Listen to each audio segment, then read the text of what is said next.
할렐루야. 오늘도 예배의 자리에 나오신 모든 분들을 환영하고 축복합니다. 오늘은 예배 장소가 바뀌어서 좀 작은 공간에 이렇게 모여 있으니까 더 주님이 저희를 가까이 만나 주실 것 같고 더 좋은 것 같습니다. 네, 다 같이 이제 자리에서 일어나셔서 우리가 주님만 높이며 주님만 예배하며 나아갈 때 우리 안에 있는 모든 묶인 것들이 풀어지고 또 우리 안에 있는 모든 낙심된 것들을 주님께서 새롭게 하실 것을 기대하며 주님을 바라보며 나아가겠습니다.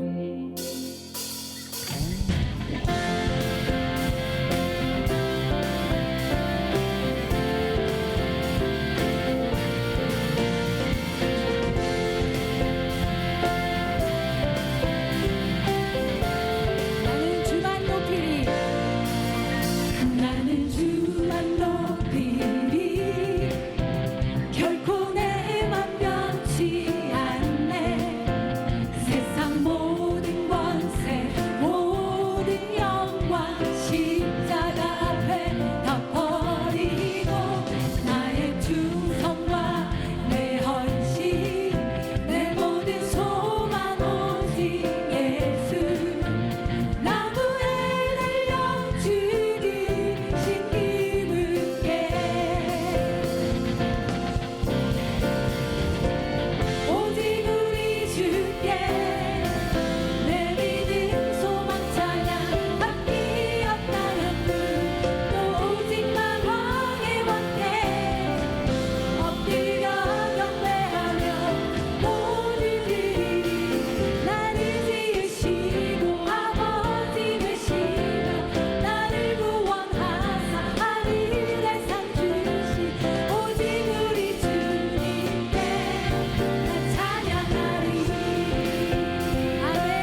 것이 우리의 힘입니다. 아멘. 그 주님을 마음껏 기뻐하며 찬양하며 나아가겠습니다.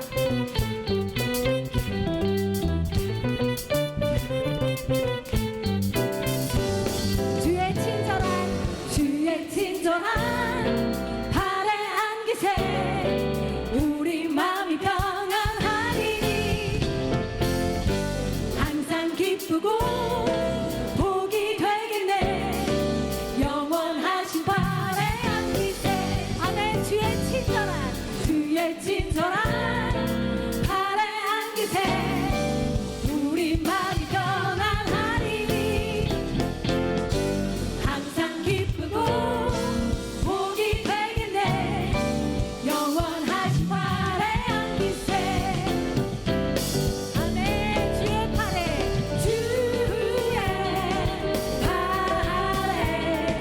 그 크신 발에 안기세 주의 발에 영원하신 발에 주의 발에 안기세 주의 발에 그 크신 발에 안기세 주의 발에 영원하신 발에 안기세 아멘. 주님을 기뻐합니다.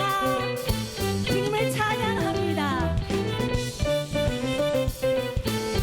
주의 보좌로 나아갈 때 주의 보좌로 나아갈 때에 기뻐 찬미 소리 외치고 아멘. 할렐루야. 겁과 두려움 없어지리니 영원하신 발에 안기세 주의 보좌로 나아갈 때에 기뻐 찬미 소리 외치고 아멘. 겁과 두려움 없어지니 영원하신 발에 안기세 아멘. 주의 발에 그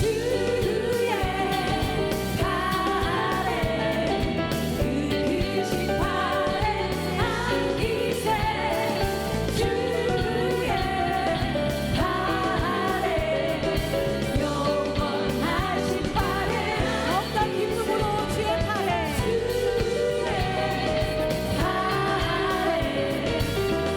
크신 발에 안기세 주의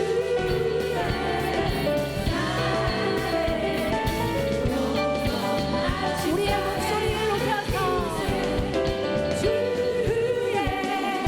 발에 그 크신 발에 안기세 주의 발에 영원하신 주님을 찬양합니다. 주의 발에 그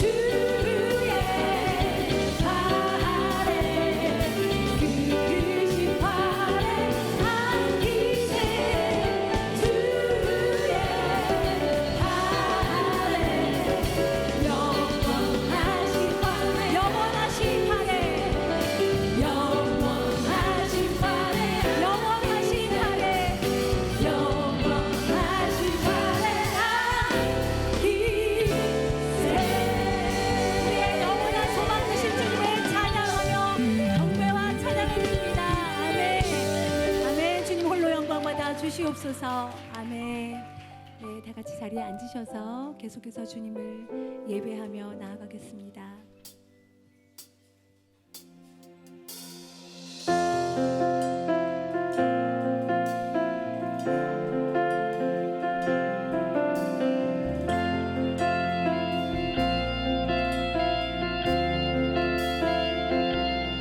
온 땅에 주인 되신 주님이 내 이름 아시며 사랑한 맘 돌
것이 지혜의 근본이니 그 계명을 따르는 사람들은 다 훌륭한 통찰력이 있어 영원히 여호와를 찬양할 것이다.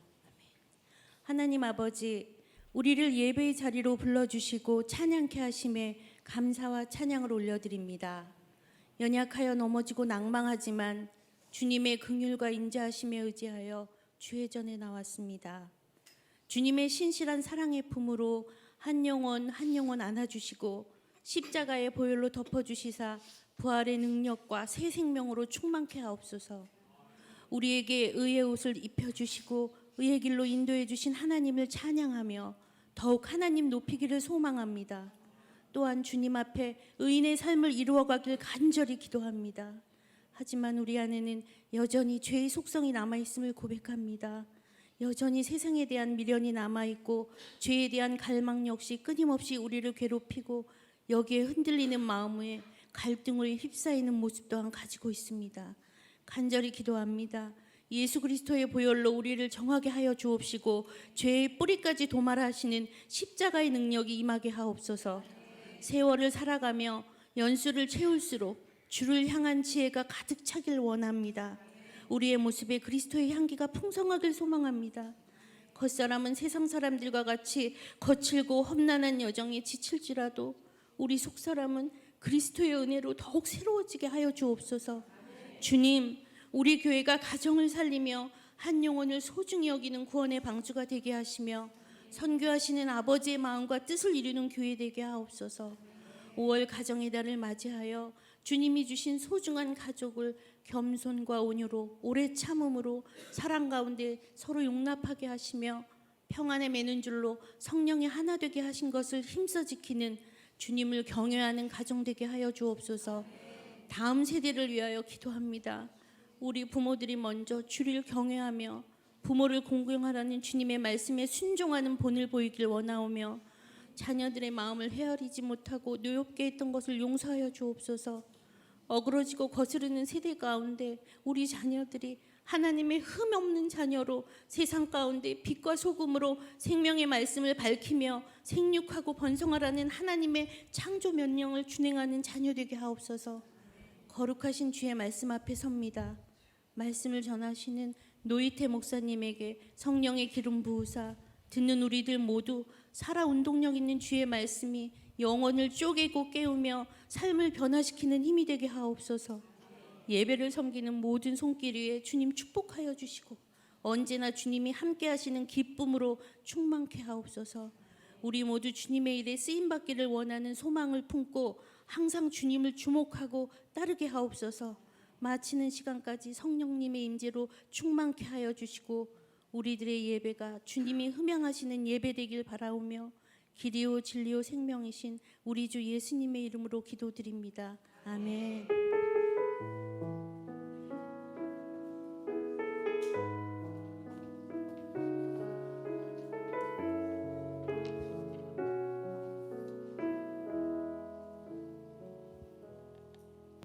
할렐루야. 이곳에서 보니까 더 진짜 가까이 있고 또 더 친밀한 것 같습니다. 하나님께서 우리의 죄를 아시면서도 포기하지 않으시고 오늘도 귀히 여기셔서 특별히 예배자로 부르신 그 은혜를 감사합니다. 우리 옆에 있는 분들한테 한번 자랑해 보실까요? 나는 주님의 것입니다. 나는 주님의 성전입니다. 내 안에 주님이 있어요. 네, 우리 주님을 자랑하는 이 시간이 되기를 바라고 또 예배 이후에 더 자랑하는 그 시간이 되기를 바랍니다. 오늘 이 자리에 수요 오전 여성 예배의 자리에 처음 왔습니다 하시는 분 계실까요? 한번 그러면 용기 있게 손을 들어주시면 좋겠습니다. 감사합니다. 한번 일어나 주시겠습니까? 예, 환영합니다. 예, 또 계신가요? 예, 같이 오신 분들이 일어주시고 예, 좋은데요. 환영합니다. 축복합니다. 주님의 이름으로 안 일어나신 분도 축복합니다. 주님의 사랑 환영합니다. God bless you. God bless you.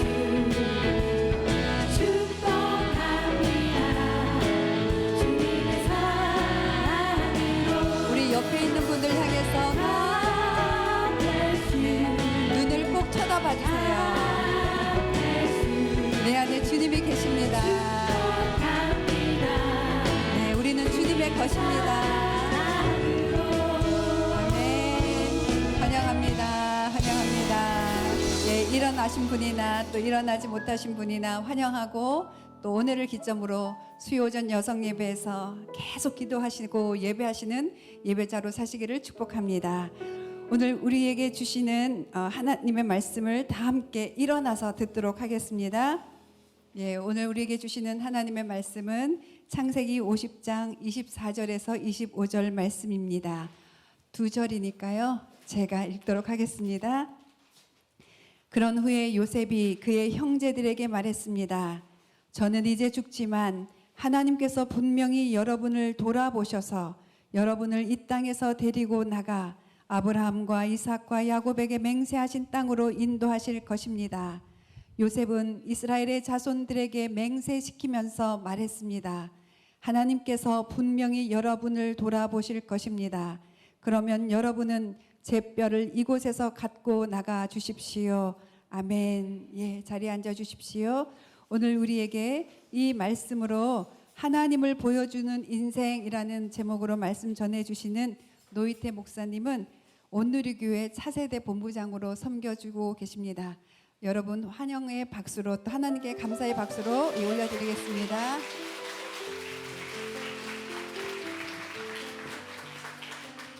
네, 환영해 주셔서 감사합니다. 제가 기도하겠습니다. 하나님, 말씀을 들고 단위에 섭니다. 제 마음과 제 입술을 정결케 하여 주시옵소서. 듣는 분들의 마음과 귀 가운데에 들을 수 있는 은혜를 더하여 주시옵소서. 이 말씀을 통해 이번 5월달 여성예배 주제인 예수만 섬기는 우리 집, 그 우리 집을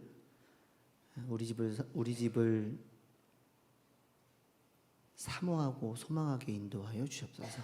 예수님의 이름으로 기도드렸습니다. 아멘. 오늘 읽은 본문은 요셉의 유언입니다. 야곱은 4명의 여인에게서 12명의 아들을 낳았습니다. 야곱이 사랑했던 라헬에게서 2명의 아들을 얻었는데요. 요셉과 베냐민입니다. 창세기 37장 3절 말씀에 보면, 제가 읽겠습니다. 이스라엘이 늙음하게 요셉을 얻었기에 다른 아들들보다 그를 더 사랑했습니다. 그래서 그에게 귀한 옷을 지어 입혔습니다. 야곱은 요셉을 사랑했습니다. 문제는 있죠. 다른 아들들보다 더 사랑한 것은 좀 문제이긴 합니다. 그럼에도 요셉은 아버지로부터 사랑을 받는 아이였습니다. 어린이에게 최고의 축복은 부모로부터 얻는 사랑입니다. 옷도 다르게 입히고 형들 양치러 가면 집에 있고, 형들의 입장에서는 기분이 나쁘죠. 그런데 꿈 이야기를 합니다. 창세기 37장 9절 말씀입니다. 제가 읽겠습니다. 그 후 요셉이 다시 꿈을 꾸고 형들에게 말했습니다. 보세요, 제가 또 꿈을 꾸었는데 해와 달과 11개의 별들이 제게 절을 했어요. 결론만 이야기하자면 아버지, 어머니 그리고 형들이 나에게 절을 하게 된다라는 거였습니다. 요셉의 형들의 입장이라면, 요셉이 이때 나이가 이제 17살이었거든요. 근데 요셉은 17살이라 더 어렸을 때를 기억하지 못하겠지만, 형들은 17년간 옷을 다르게 입었던 요셉을 이미 봤던 겁니다. 그리고 와가지고는 형님들과 아버지와 어머니가 나에게 절을 할 거라고 이야기를 합니다. 여러분들이 요셉의 형이었다면 기분이 어땠을 것 같습니까? 심리학에서는 이런 사람을 전문 용어로 재수 없다라고 해요. 그냥 재수 없는 거예요. 엄청 재수 없죠. 제가 형이었어도 엄청 재수 없는 거예요. 그래서 곧 응징을 당합니다. 형님들은 요셉이 죽은 것으로 가장을 하여서 종물을 팔아버립니다. 그때 요셉의 나이가 17세였습니다. 그리고 이집트에서 종살이를 했습니다. 고된 노동을 했을 겁니다.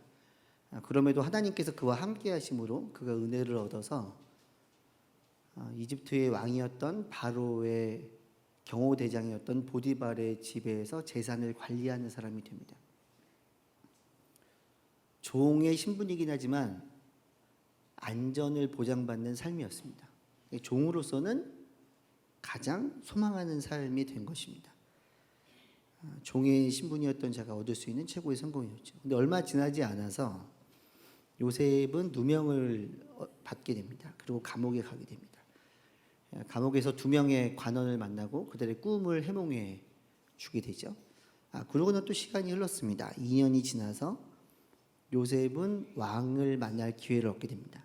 그리고 왕의 꿈에 대해서 해몽을 하죠. 7년간의 풍년 후에 7년간의 흉년을 이야기합니다. 그리고 흉년을 어떻게 준비할지 7년간의 풍년 기간에 그가 어떻게 될지를 이야기를 합니다. 왕에게 인정을 받은 요셉은 이집트의 총리가 되어서 이집트를 두루 다니었다라고 성경은 우리들에게 알려주고 있습니다. 그때 요셉의 나이가 30세였습니다. 그러니까 13년이 지난 겁니다. 형들에게 팔렸고 종살이를 하다가 또 누군가의 재산을 담당하다가 감옥에 갔다가 왕을 만난 겁니다. 13년이라는 고생 후에 그가 얻은 것은 사회적 경제적인 세상에서 볼 때 성공한 인생이었습니다. 일반적으로 사람들이 원하는 성공한 인생이기는 하죠. 사람들은 이처럼 무언가를 원하며 바라며 살아갑니다.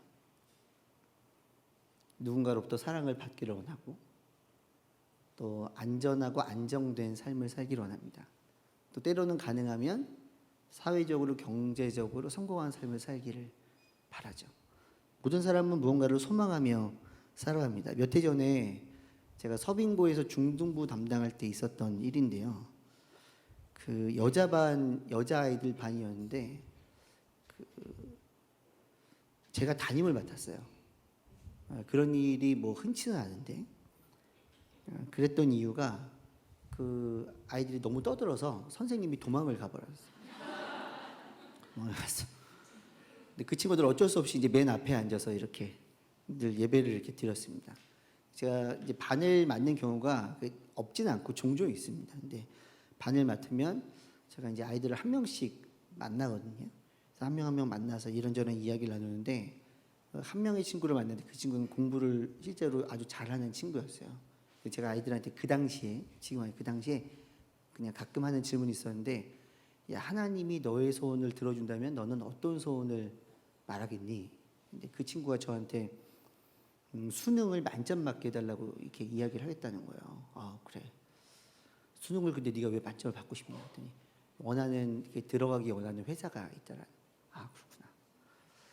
근데 하나님이 너의 소원을 들어주셔서 수능을 만점을 받은 거야. 근데 회사를 갔는데 그 회사의 상사가 진짜 안 좋아. 정말 너무 안 좋아. 그래서 네가 스트레스 받아서 막 머리도 다 뽑히고 막 그래. 그럼 어떻게 되겠니? 아 그러면 좋은 직장에 들어가서 좋은 상사를 만나야 되겠다고 이렇게 이야기를 하는 거예요. 근데 좋은 상사를 만났는데 근데 네가 또 아플 수도 있잖아.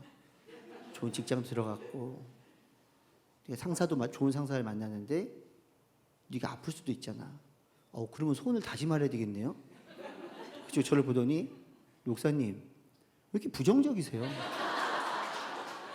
긍정적으로 생각을 해. 긍정적으로. 목사님 왜 이렇게 부정적이에요? 부정적인 사람이었습니다. 네.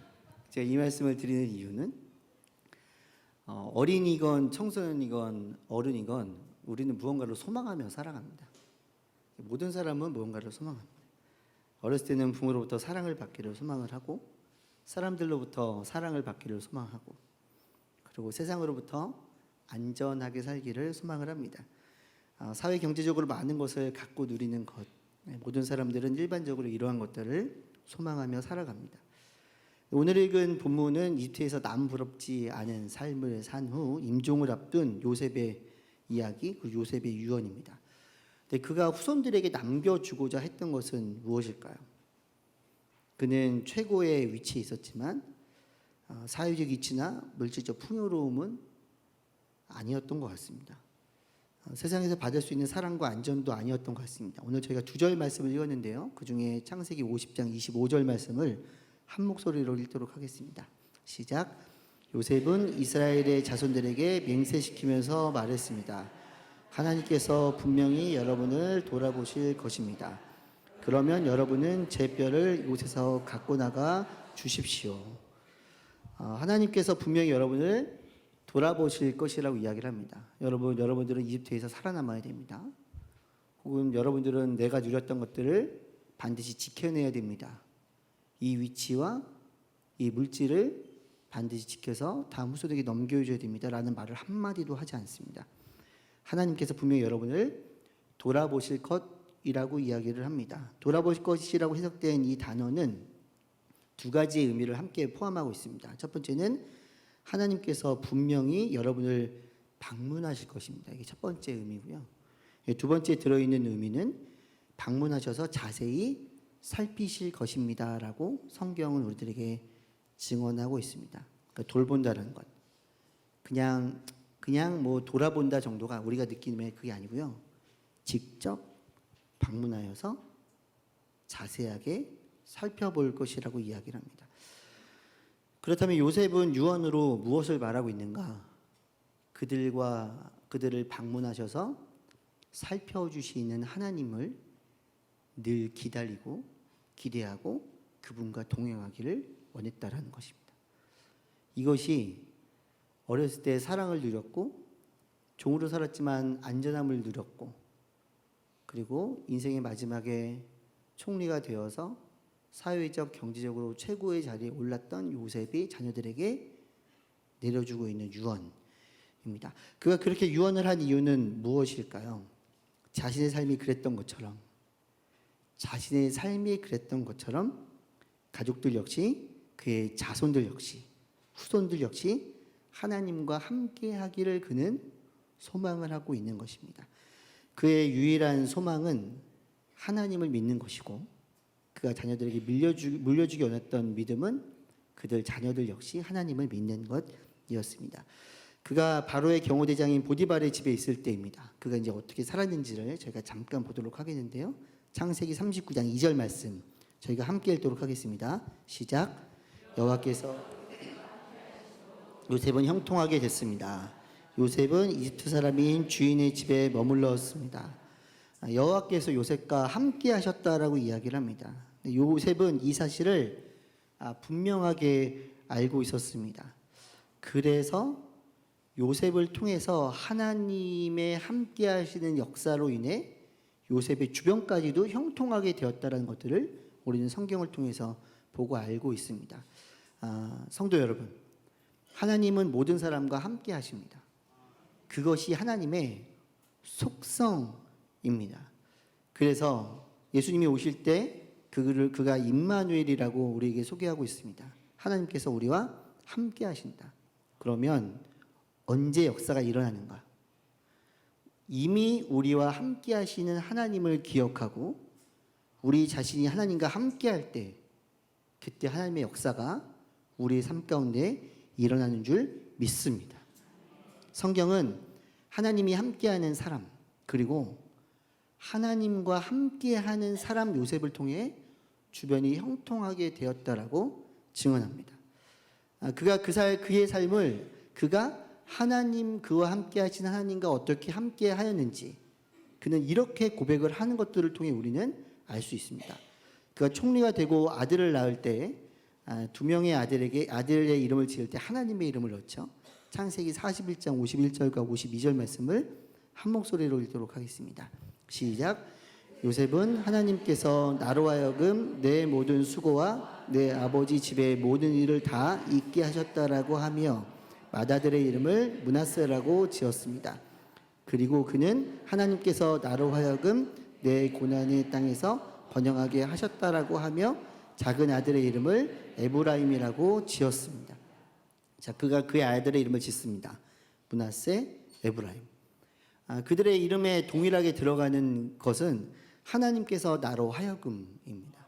과거를 돌아보니 17세 때 종으로 팔려와서 30세가 되고 그리고 그 이후에 아이를 낳을 때까지 하나님께서 그와 함께 하셨다라고 그는 고백을 하고 있습니다.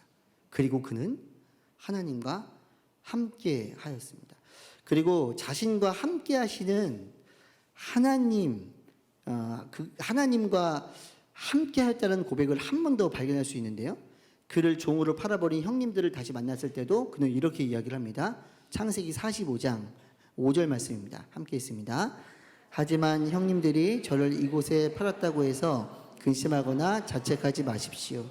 이는 하나님께서 생명을 구하시려고 저를 형님들보다 먼저 여기로 보내신 것이기 때문입니다.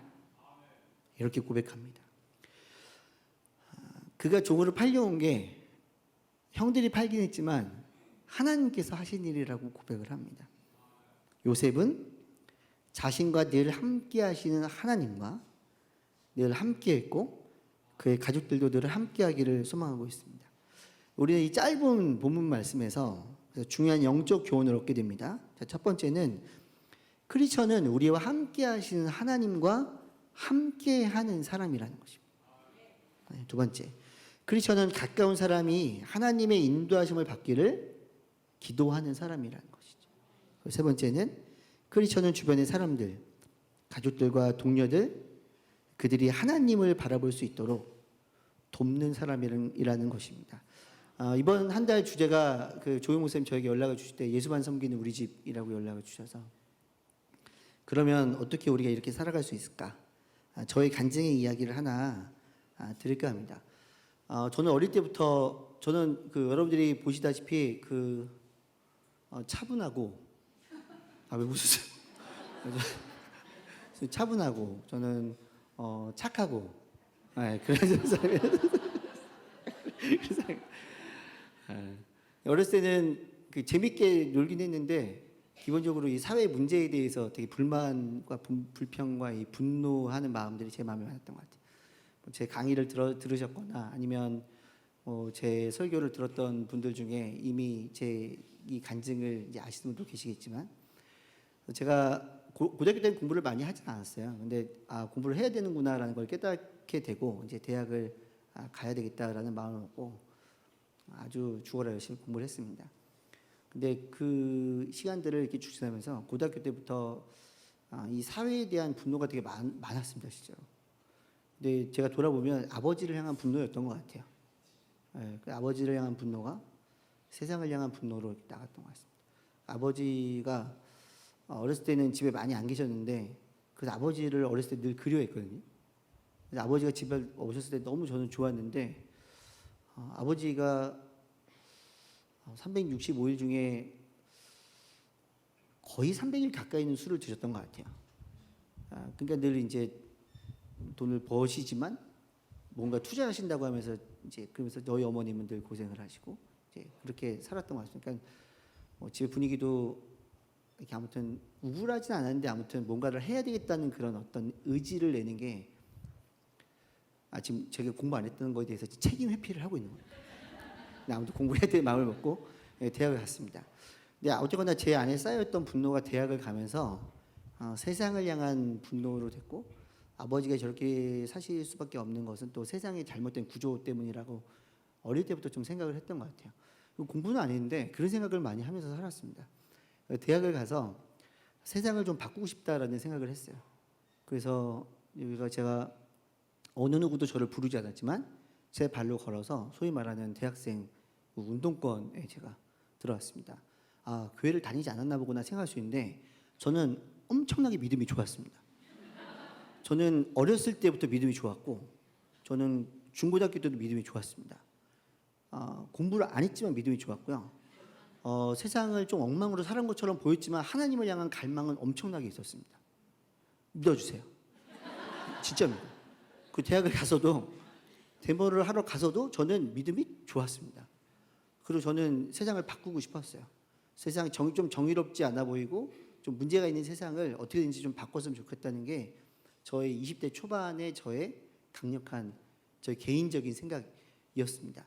처음 들어왔던 동아리가 원래 데모하는 동아리가 여러 동아리가 있는데 그 중에 가장 강력한 동아리가 이 풍무라는 동아리가 굉장히 그 당시에는 이 데모를 열심히 하는 동아리였는데 거기는 제가 오래 있을 수가 없었어요. 제가 삼수를 하고 학교를 들어갔는데 거기 1년 선배의 회장이 고등학교 후배더라고요. 아, 제가 있을 수가 없어가지고 너무 미안한 거예요, 그분한테. 자꾸 그분이 제 신경을 써야 돼가지고 그래서 제가 나왔어요. 그래서 바로 옆에 있는 동아리가 있었는데 그 동아리는 그 노래패라는 곳이었습니다. 그 데모할 때 노래 부르는. 다시 말씀드리지만 저는 믿음이 좋았습니다. 믿음이 좋았어요. 그 제가 동아리에 들어가서 제가 뭐 하면 되게 열심히 하기 때문에 그 데모도 굉장히 열심히 했고 거기는 노래도 제가 굉장히 열심히 불렀어요. 데모 해보신 분들은 아시겠지만 뭐 사랑도 명예도 이름도 남김없이 한평생 나가자던 뜨거운 맹세 이런 노래를 제가 이제 앞에서 늘 부르고 그리고 예전에 왜 그렇게 운동권들이 말했는지 모르겠는데 왜 이렇게 앞에서 마이크 들고 말할 때 왜 그런지 모르겠는데 저도 그렇게 하고 다녔어요. 근데 왜 그런지 지금도 이해가 안 가는데 말할 때 똑바로 말을 안 해요. 안녕 하십니까? 우리는 자랑자 이렇게 왜 그런지 사실 지금도 제가 이해를 못해요. 왜 저도 왜 그런지 지금도 모르겠는데 그렇게 했고 또 이제 열심히 살았어요. 시간이 흘러가지고 열심히 하다 보니까 제가 회장도 되고 노래패에서 제가 그 사람들을 보면서 어떤 생각을 했냐면 하나님이 왜 이 사람들을 강력하게 사용하지 않을까 이게 저의 늘 질문이었어요. 그 선배들의 질문은 뭐였냐면 너는 교회를 안 나갈 때가 됐는데 계속 교회를 나가는 게 되게 희한하다. 이 얘기를 선배들은 저한테 했어요. 왜냐하면 저는 그 사상을 믿진 않았거든요. 그러니까 그들이 따라가는 사상을 저는 지지하진 않았어요. 근데 그들이 말하는 어떤 정의를 외치는 부분만 저는 진짜예요. 믿어주세요. 진짜예요. 진짜. 네. 근데 그때 저는 어떤 생각이냐면 하나님이 왜 이 사람들을 사용하지 않으실까? 그때 제가 꿈꿨던 거는 제가 여기서 잘 배우고 성장해서 믿음도 있으니 기독교 운동권 노래패를 만들어서 세상을 좀 바꿔야 되겠다.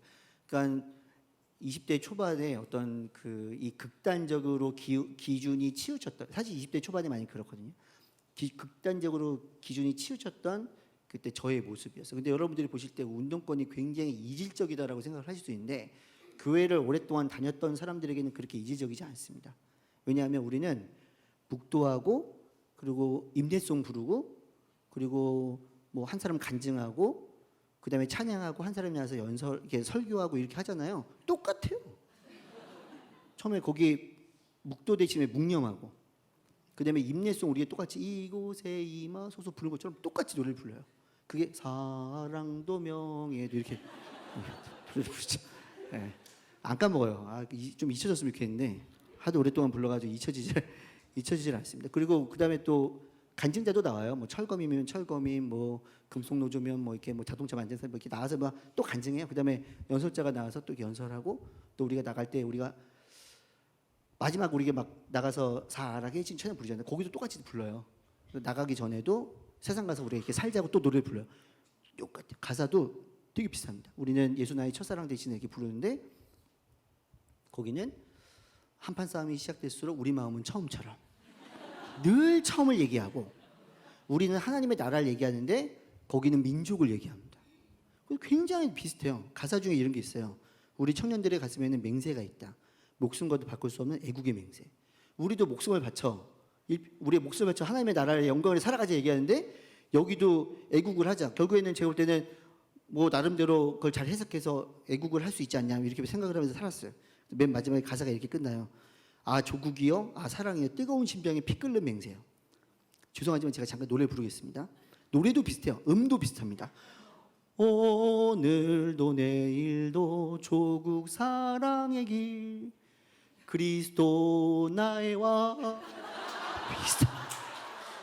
오늘도 내일도 그리스도 나의 비슷해요. 그냥 굉장히 비슷합니다. 근데 제가 그렇게 살아갈 때 제가 이제 열심히 하다 보고 남자다 보니까는 제가 이제 뭐 뒤에서 막 노래만 부르고 뭐 단위에서 노래만 부른 게 아니라 제가 이제 사수대 이런 거 했었거든요. 근데 이제 제가 뭐 화염병 이런 거는 너무 무섭잖아요. 화염병에 휘발유 신나 놓고 거기다 천 넣어가지고 이렇게 불 붙여서 던지는데 얼마나 위험하니까 저는 한 번도 던져본 적이 없습니다. 그것도 믿어주시고요. 저는 만들어만 줬습니다.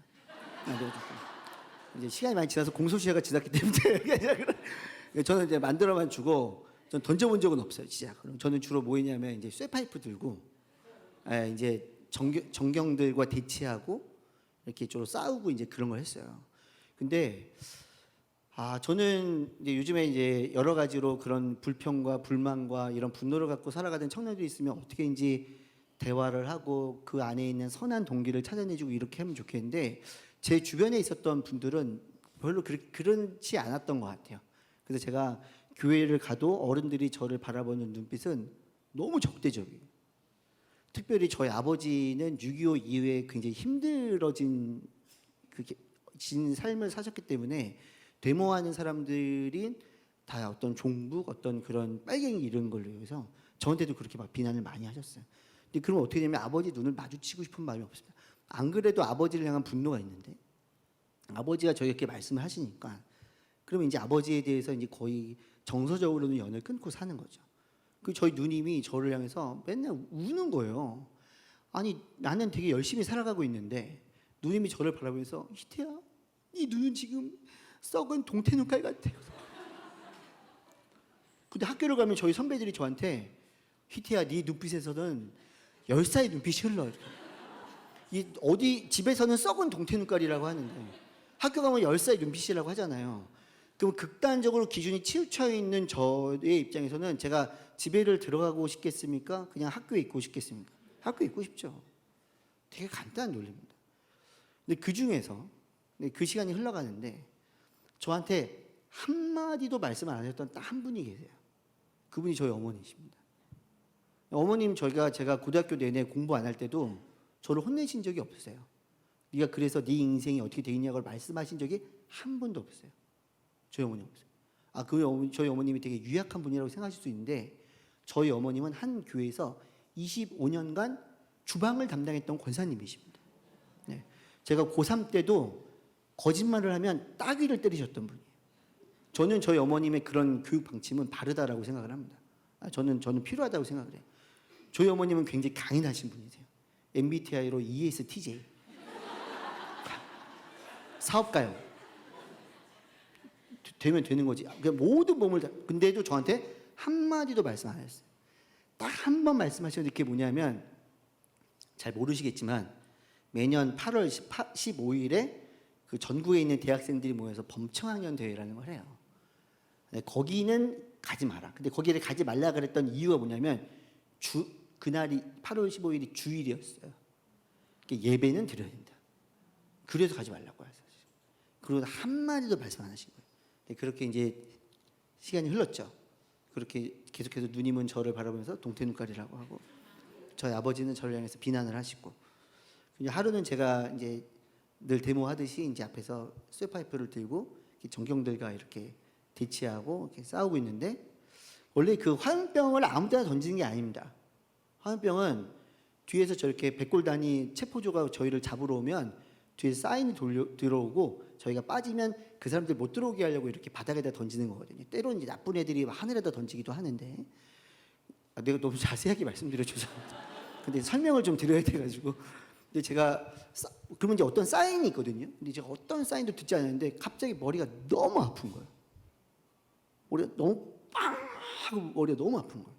왜 그런가 봤더니 뒤로 봤더니 그 누가 화염병을 던졌는데 그게 제 머리에 맞은 거예요. 머리 확 왔어요. 그리고 이게 떨어졌어요. 근데 문제가 뭐냐면 그 화염병 안에 들어있는 게 휘발유와 신나라 그게 이제 병이 깨지면 그 휘발성이 굉장히 높습니다. 너무 아픈데 좀 있다 보면 갑자기 소리가 들리는 거예요. 훅 하고 불이 붙어가지고 제가 숯불구이처럼 제가 막 탄 거죠. 네, 불이 붙어가지고 사진도 찾으면 어딘가 있을 텐데 찾진 않을 건데 놀란 거예요. 그때 다 버리고 정경들도 방패 다 버리고 뛰어오고 학생도 뛰어와서 불을 꺼야 되니까 그냥 저 때문에 정경과 학생이 대동단결되는 그런 역사이고 제가 그 병원에 바로 이제 실려갔죠. 병원에서 붕대를 감고 그 화상을 이제 매일 드레싱을 하면서 있었어요. 그날 이제 어머니가 안 오셨어요. 그 다음 날 어머니 오셨는데 어머니가 상심이 크시니까 이제 그날 안 오셨겠죠. 그리고 그 다음 날 오셔서 울지도 않으시고 딱 손 잡으시고 딱 기도해 주는데 기도의 제목은 기도의 내용은 기억나지 않습니다. 기도를 딱 해주시고 근데 어머님은 일을 하셨기 때문에 일을 하시고 또 오셔서 간호를 해주시고 이런 시간들을 이제 한 달 정도에서 매일 이제 붕대를 풀고 드레싱을 하고 붕대를 감고 드레싱을 하고 화상 입으면 되게 굉장히 아프잖아요. 예. 그럼 제가 이제 이거 너무 아프기도 하고 내가 너무 잘못한 거기도 하고 이게 하나님의 사인일 수도 있고 생각을 해야 되는데 한 달 후에 퇴원을 하자마자 다시 데모하는 자리로 제가 나갔어요. 여러분들이 저희 어머니였다면 어떻게 하셨겠습니까? 어머님은 한마디도 말씀 안 하셨어요. 한마디도 말씀 안 하셨어요. 그리고 이제 시간이 흘러서 제가 이제 데모를 하고 집에를 들어왔는데 아주 추운 겨울이었습니다. 이미 9시 뉴스에서는 이제 그때는 이제 뭐 그래도 학생들이 데모를 많이 하던 때라 마지막으로 한총련과 농민들이 모여서 데모했다는 게 9시 뉴스에서 나왔을 거고 제가 집에 딱 들어갔더니 누님들과 아버지가 저를 바라보던 눈빛은 뭐 눈을 쓱 마주치고 보고 싶지 않은 거죠. 그러고는 제가 제 방으로 들어가려고 하는데 안방에서 이제 빨래를 이렇게 계시던 어머님께서 저를 부르신 거예요. 그래서 제가 그 어머님 앞에 이제 갔죠. 그렇게 앉았습니다. 근데 어머니께서 저를 보지는 않으시고 빨래를 이렇게 계시다가 이제 얘기를 하시는데 길게 얘기하신 것도 아니에요. 정말 짧게 딱 이렇게 얘기하셨어요. 희태야, 엄마가 오랫동안 하나님께 기도했는데 그 방법이 세상을 바꾸는 하나님의 방법은 아닌 것 같아. 왜냐 그때 그 어머님의 잔소리가 아니고요. 쌓였던 어머님의 기도가 그 말씀을 하나님의 방법은 아닌 것 같아라고 툭 던지면서 눈물을 쭉 흘리시는 어머님의 그 모습을 통해서 어머님의 기도가 그냥 저를 감싸버렸어요. 그 자리에서 제가 바로 무릎을 꿇었죠. 그리고 바로 뭐 학교에서 만나는 것들은 그 순간 모든 걸 다 끊고 이 친구들은 이게 무슨 일인가 싶었을 거예요. 저희 선배들은 이게 무슨 일인가 싶었어요.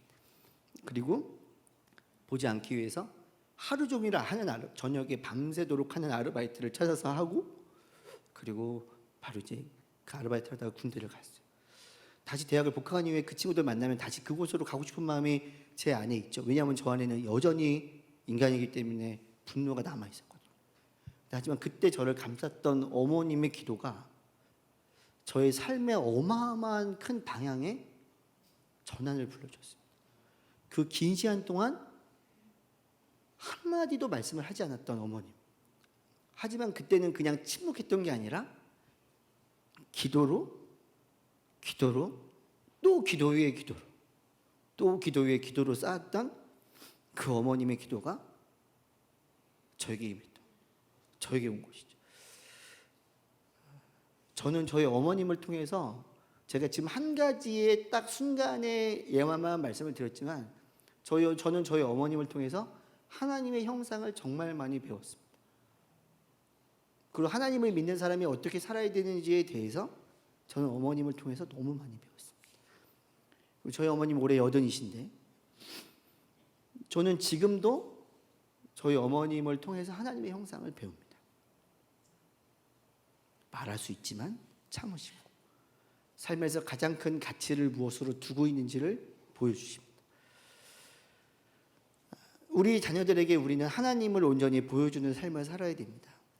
예수님이 유일한 구원자이심을 우리는 드러내야 됩니다. 요셉은 이야기합니다. 창세기 50장 25절 오늘 읽었던 본문 말씀인데요. 요셉은 이스라엘의 자손들에게 맹세시키면서 말했습니다. 하나님께서 분명히 여러분을 돌아보실 것입니다. 그러면 여러분은 제 뼈를 이곳에서 갖고 나가 주십시오.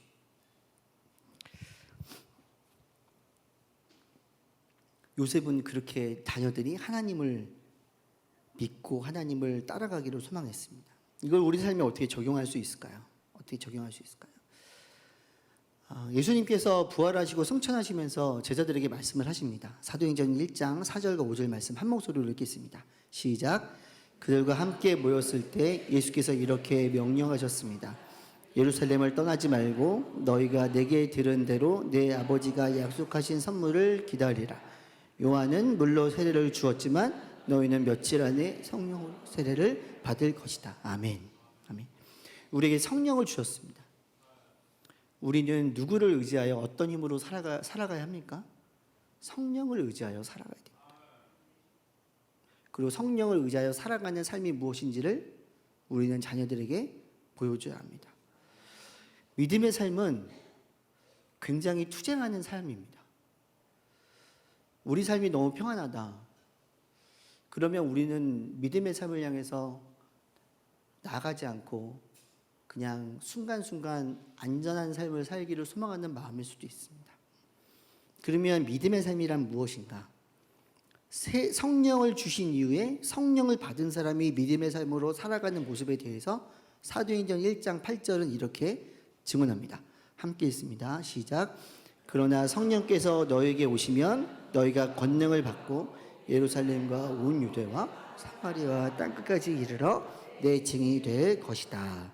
아멘. 이 삶을 사는 것입니다. 왜냐하면 예수님이 우리에게 성령을 선물로 주시겠다고 말씀하신 이유는 땅끝까지 이르러 증인이 되는 삶을 살아야 하기 때문에 성령님을 주신 것입니다. 이거는 이 세상을 살아가는 믿음의 사람들은 모두가 품고 있는 것입니다. 그러면 예수님이 이 땅에 오신 이유는 구원의 은혜를 우리에게 주시기 위해서 오신 것이고, 구원의 은혜를 받은 사람은 이 땅에서 성령을 받고 땅끝까지 이르러 복음을 전하는 증인의 삶을 사는 것입니다. 이걸 조금 더 예수님으로 가까이 다가가면, 예수님이 이 땅에 오셔서 우리에게 구원의 은혜를 주시기 위해 십자가를 지셨다면 우리는 세상에서 사랑을 받는 삶, 안전한 삶, 경제적, 사회적으로 어떤 위치에 오르고 뭔가를 누리는 삶, 그 이전에, 그것이 나쁘다는 것이 아니라 그 이전에 성령을 받고 하나님을 전하고 우리의 생명을 다해 그 삶을 살아가는 것들을 소망해야 된다는 사실입니다. 한 가지 이야기를 드리고 이제 마무리를 짓도록 하겠습니다. 저도 저희의 자녀들이 예수만 섬기는 자녀들이 되기를 소망합니다. 아들이 3명인데요. 저희 첫째 아들이 예수를 따라가는 삶을 살기를 소망하고, 저희 둘째 아들이 예수를 따라가는 삶을 소망하고, 저희 막내가 예수를 온전히 닮아가는 삶을 소망합니다. 이들이 요셉이 고백한 것처럼 이들이 다음 그 자녀들에게 유언을 남길 때 하나님이 너희를 돌봐줄 것이라고 유언을 남길 수 있는 자녀들이 되기를 소망합니다. 살아가면서 사람들로부터 사랑도 받고 안전함도 누리기를 소망하고, 그 사회적, 경제적으로 어떤 지위에 올랐으면 좋겠다라는 마음도 아버지의 마음으로 가지고 있습니다. 그런데 이 아이들이 하나님의 증인, 성령을 받고 그 삶을 살아가기를 바라는 마음을 갖고 있습니다. 제가 사용하는 방법 한 가지만 말씀을 드리고 이제 오늘 말씀을 마치고자 합니다. 큰아들이 21살이에요.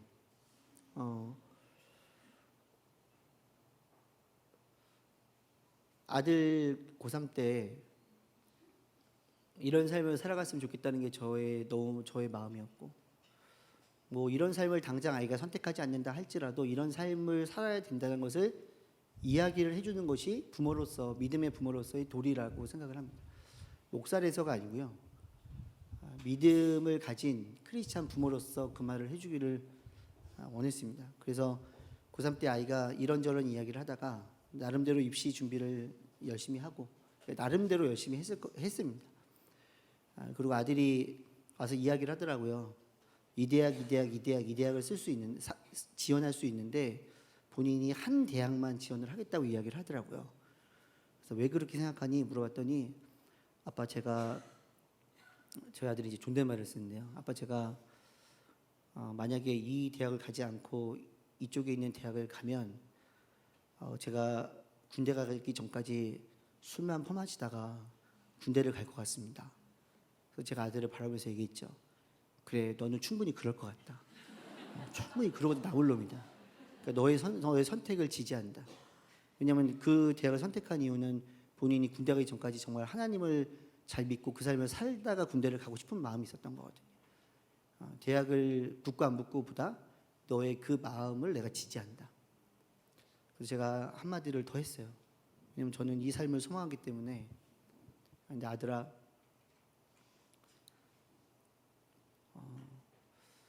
네가 고등학교 때 스페인어를 공부하고 스페인어로 또 누군가를 가르치면서 네가 굉장히 보람되고 가르치는 기쁨도 누렸으니, 그리고 네가 평생 뭐 선교사는 아닐지라도 네가 하나님을 영광으로 해서 그 삶을 살기를 네가 소망했으니까 네가 먼저 선교지를 좀 가서 곳에 있는 어려움을 겪고 있는 친구들을 만나서 네가 먼저 교사가 되어보면 어떻겠니?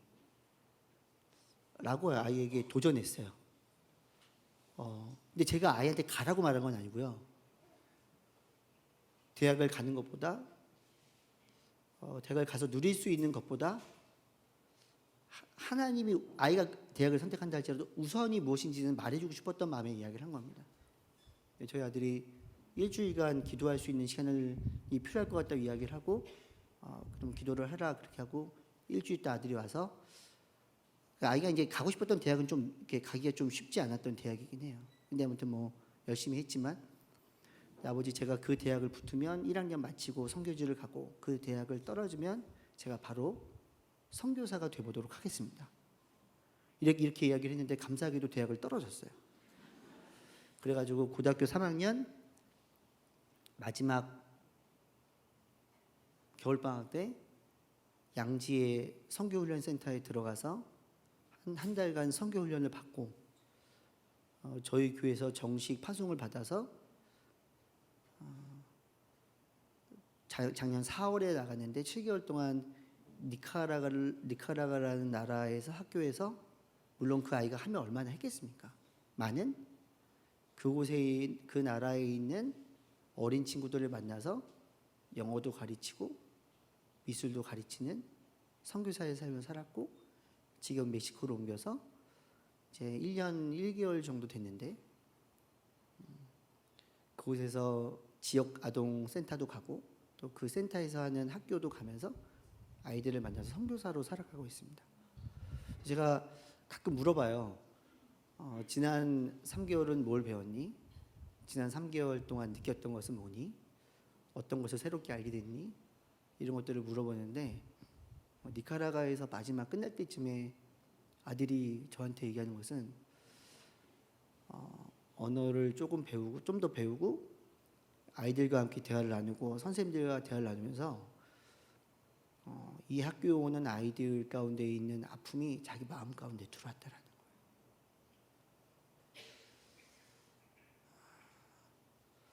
저는 하나님께 굉장히 감사하는 시간이었습니다.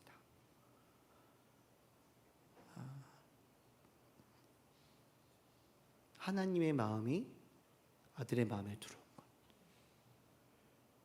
그리고 평생 그 아이들을 위해서 어떻게 본인이 살아갈 수 있을지 고민하고 있고 진로를 생각하고 있다라는 이야기를 들었을 때 전 너무 감사했습니다. 둘째 아이는 첫째 아들은 저를 닮아서 선교지 가라고 하면은 잘 가요. 둘째 아이한테는 그렇게 말 안 할 겁니다.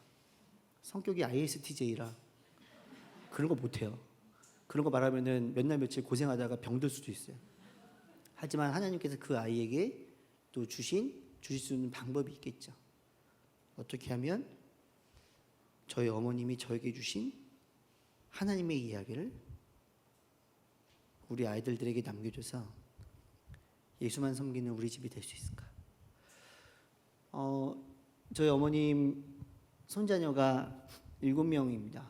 그래서 이제 다들 좀 많이 장성해서 뭐 어디를 갔고 어떤 일을 행하고 그러면 저희 어머님이 사랑한다, 축하한다 이런 말씀을 하시는데 저희 어머님이 저희 큰아들 선교지가 있는 큰아들이 뭔가를 올릴 때 카톡에 늘 쓰시는 내용이 있어요. 저희 큰아들한테만 말씀하시는 거예요. 자랑스럽다. 자랑스럽다. 저는 저희 어머니께 너무 감사해요. 이제 말씀을 마치려고 합니다. 크리스천은 우리와 함께 하시는 하나님과 함께하는 사람. 크리스천은 가까운 사람들이 하나님의 인도하심을 받기를 기도하는 사람입니다. 그리고 크리스천은 주변의 가족들, 사람들, 동료들이 하나님을 바라볼 수 있도록 마음을 다해 돕는 사람입니다. 그 삶을 살아가는 저와 우리 모두가 되기를 예수님의 이름으로 축복합니다. 우리 기도하며 나아갈 때 하나님 우리를 믿게 하심에 감사합니다. 구원자 되시는 예수님을 믿게 하심에 감사합니다. 예수님께서 우리들에게 약속하신 하나님 성령을 붙들고 나아갑니다. 우리가 성령에 붙들리게 하여 주시옵소서. 그래서 하나님 나의 안전을 위해 나의 평안을 위해 성령을 부르짖는 것이 아니라 하나님 성령의 능력으로 우리 가족 가운데에 우리 자녀들 가운데에 하나님의 이름을 예수님의 이름을 온전히 불려줄 수 있는 능력을 더하여 주시옵소서. 간절한 마음으로 주여 한번 외치며 함께 기도하겠습니다. 주여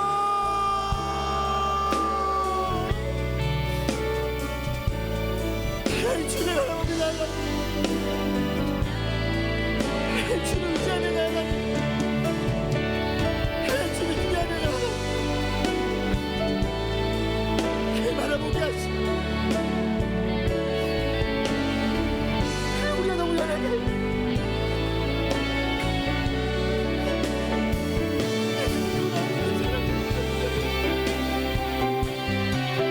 하나님이 우리 아이들을 자랑스럽게 여기지 않겠습니다. 하나님부터 우리 아이들을 자랑스럽게 해주세요. 하나님부터 우리 아이들을 먼저 공부하는 나갈 수 있고 하나님 그렇습니다. 우리는 주의 이름으로 부르십시오. 우리는 주의 사랑을 부르십시오. 예수의 이름으로 역사하여 주시옵소서. 주의 이름을 구하며 나아갑니다. 주를 소망하며 나아갑니다. 주를 의지하며 나아갑니다. 주의 말씀을 바라며 나아갑니다. 하나님을 기대하고 하나님을 소망하며 나아갑니다.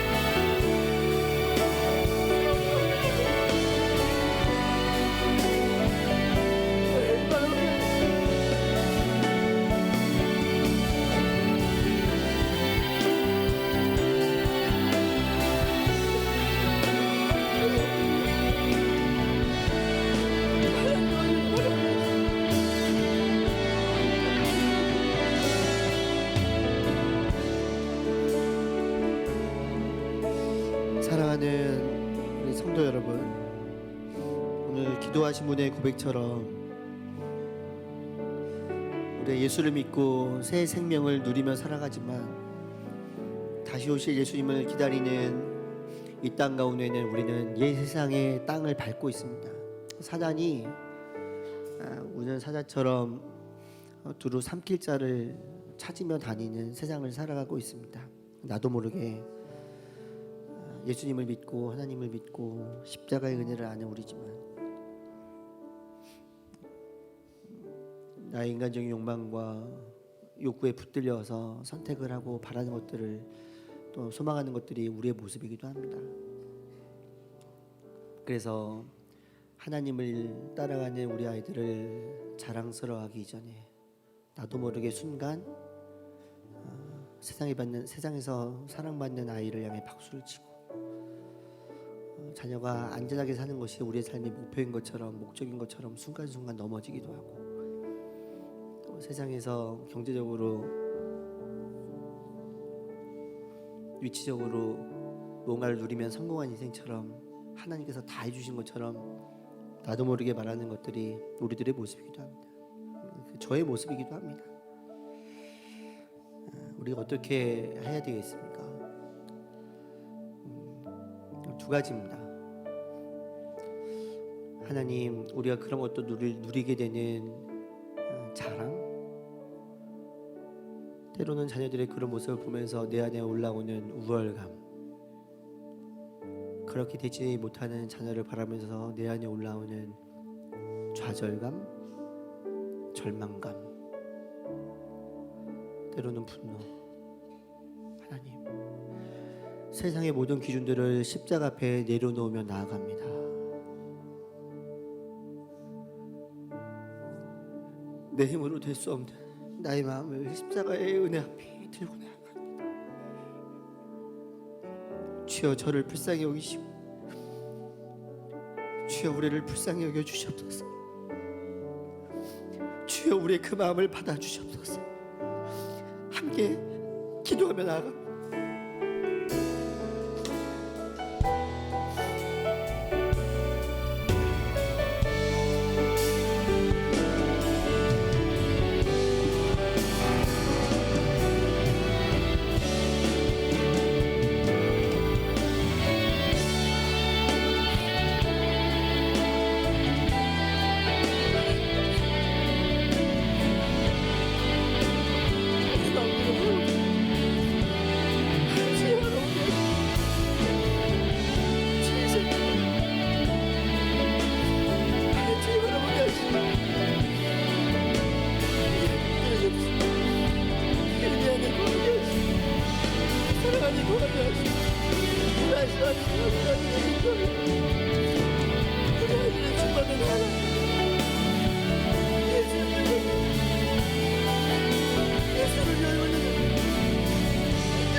마지막으로 기도하며 나아갑니다. 하나님, 이 시간 우리가 예수 이름에 힘입어 우리가 중보하며 나아갑니다. 하나님, 우리 아이들이 살아가다가 나이가 들고 언젠가 그들의 코끝에서 숨이 사라지는 날이 올 텐데, 그때 그들의 손자녀에게 하나님께서 분명히 여러분을 돌아보실 것입니다. 요셉의 유언처럼 하나님을 말하고 하나님을 고백하고 하나님의 인도하심을 선포하는 우리 자녀들 될 수 있도록 인도하여 주시옵소서. 우리 자녀들 중에 교회를 안 나오는 자녀들이 있을 수도 있고, 넘어져 쓰러져 있는 자녀들이 있을 수도 있고, 뭔가 상처와 어려움을 당해서 하나님을 부정하고 있는 친구들도 있을 수도 있습니다. 하나님, 우리가 하나님 잘 믿게 하셔서 그들에게 다시 한번 하나님을 잘 보여주는 우리의 모습이 되게 하시고, 예수의 힘입어 중보하오니 주님 필요할 때 찾아가 주시옵소서. 만나 주시옵소서. 때로는 꿈에라도 찾아가셔서 이 아이들이 일어날 수 있도록 주여 붙들어 주시옵소서. 자녀들을 향해서 중보하며 주여 외치며 함께 기도합니다. 주여, 주여, 주여,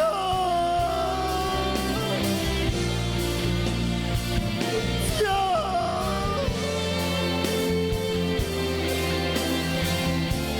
주의 진도를 나갑니다. 주의 하나님을 나갑니다. 주의 나갑니다. 주의 인도를 나갑니다. 예수와 성령, 우리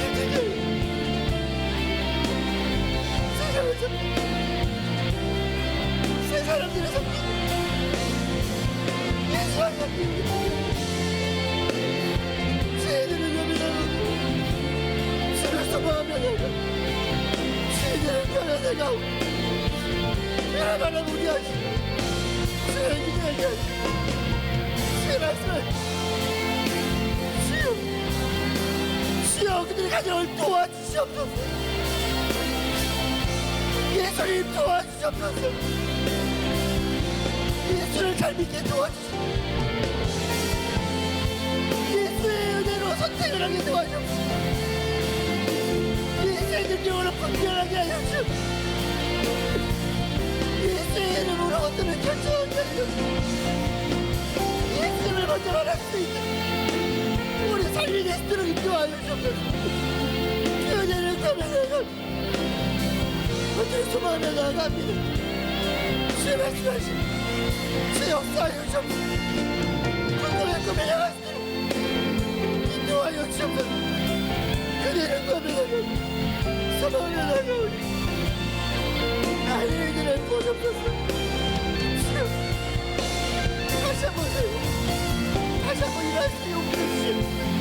다시 한번 주님을 구별할 수 있는 놀라운 축복이 우리 가운데 고백하시도록 이것이 역사하여 주옵소서. 주의 영광을 나누고 주의 영광을 나누고 할렐루야.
하나님, 사람을 섬겨왔던 우리들의 마음이 있습니까?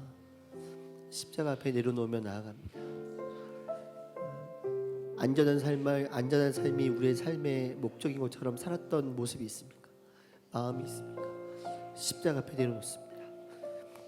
자녀가 사회적으로 경제적으로 높은 위치에 올라가는 그것을 도와주는 하나님, 그것이 우리들의 마음인 것처럼 믿음인 것처럼 순간순간 흔들렸던 마음이 있습니까?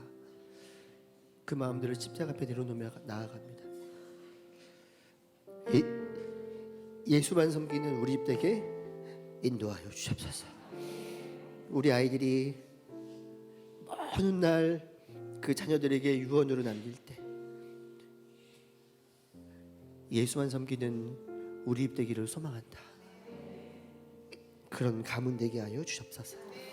이제는 우리 주 예수 그리스도의 은혜와 하나님 우리 아버지의 사랑하심과 성령님의 늘 함께하심 교통하심의 역사가 예수만 섬기는 우리 집 되기를 소망하며 중보하며 그 삶을 소망하며 그 삶을 살기로 다짐하는 이곳에 모인 우리 모든 성도님들과 우리 교회와 선교사님들과 예수만 섬겨야 할 우리 조국 대한민국 가운데 이제부터 영원토록 함께 하시기를 간절히 축원하옵나이다. 아멘.